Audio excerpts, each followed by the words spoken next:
আজকে কর্মাধ্যক্ষ স্থায়ী সমিতি গঠন হলো, কি বলবেন?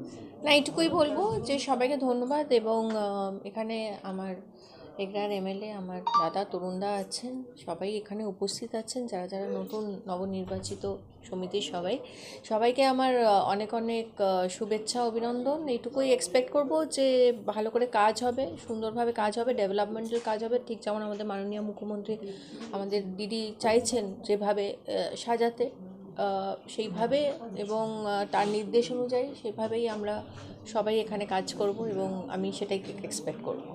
সাংসদ হিসাবে কি বার্তা দেবেন? সাংসদ হিসেবে এইটুকুই বার্তা যে আমি তো চাই যে আমার লোকসভা কেন্দ্রের মধ্যে যে 7টি বিধানসভা আছে, সবকটি বিধানসভাতে আমি চাই যে খুবই ভালো ডেভেলপমেন্টাল কাজ হোক আগামী 5 বছরে। এবং আমি চাইবো যে মহিলারা বিশেষ করে এগিয়ে আসুক। এই সমিতি যদি আপনারা দেখেন, এক একটা সেকশনে কিন্তু আমাদের 50% অলমোস্ট মহিলারা আছে। এবং উইমেন্স অ্যান্ড চাইল্ড যে ডিপার্টমেন্টটা আছে আমাদের এখানে, সেখানে আমাদের 100% মহিলারা members, which is a very good sign.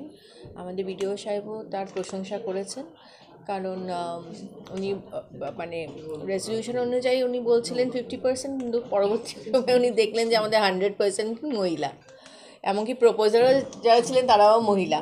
সুতরাং তরুণদাকে আমি ধন্যবাদ জানাচ্ছি এবং আশা করব যে এগুলাতে ভালো কাজ হবে।